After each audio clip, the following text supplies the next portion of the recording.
Kryetari i Bashkisë së Imarës Vangjel Tavo ka reaguar pas shkrirjes së Inspektoratit të Mbrojtjes së Territorit në Imar, vendim që vjen pas konstatimit të një objekti peskatësh të ndërtuar pa leje në Qeparo. Në një prononcim për media, Tavo e cilësoi vendimin të domosdoshëm, ndërsa bëri të ditur se të gjithë punonjësit e këtij inspektorati janë shkarkuar. Ai deklaroi se do të kërkojë Inspektoratit Kombëtar të Mbrojtjes së Territorit të marrë në jurisdiksion dhe territorin e Bashkisë së Imarës. Kryebashkiaku theksoi se punonjësit e administratës nuk mund të abuzojnë me detyrën, duke dëmtuar qytetarët që respektojnë ligjin dhe nga ana tjetër duke lejuar ndërtime pa leje. Tavo kërkoi gjithashtu nisjen e hetimeve nga prokuroria për të gjithë personat përgjegjës. IMT-ja ka 6 gjysej në strukturë, por një ishte pozicion bosh, 5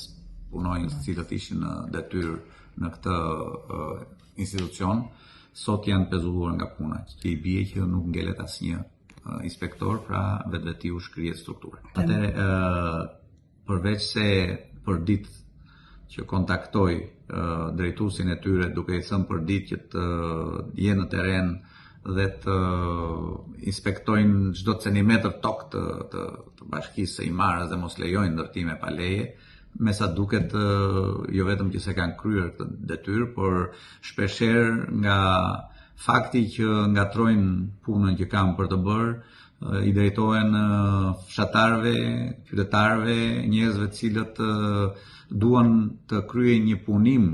të lejuar me ligj dhe shkojnë dhe shqetësojnë dhe fshatarët, por nga ana tjetër, sikurse ju thash,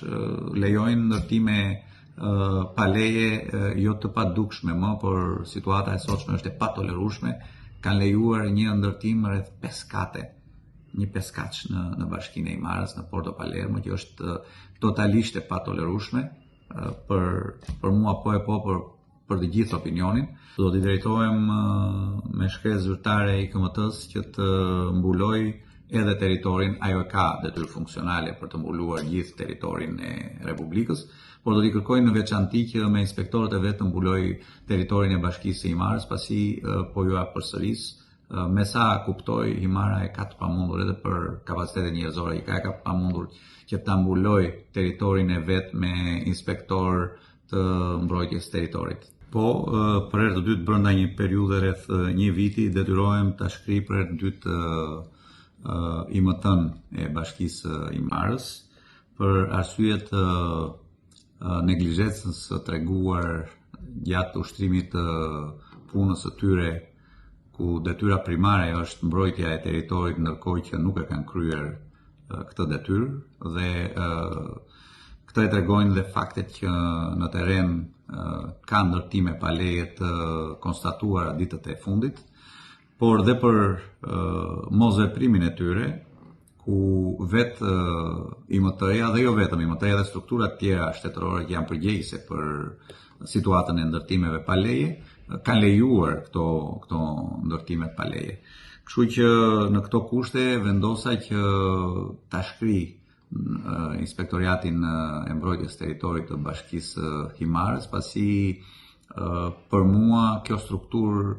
në momentin që nuk kryen funksionin që i përcakton ligji është e tepërt për Bashkinë e Imarës. Rasti i objektit pa leje në Qeparo, i cili u shem nga Inspektorati Kombëtar i Mbrojtjes së Territorit, ka sjell masa dhe në radhët e Policisë së Shtetit. Fillimisht drejtori i përgjithshëm i policisë, Skënder Rita, pezulloi nga detyra 4 punonjës që kanë qenë pjesë e zinxhirit komandues të Komisariatit të Imarës gjatë periudhës kur është ngritur objekti.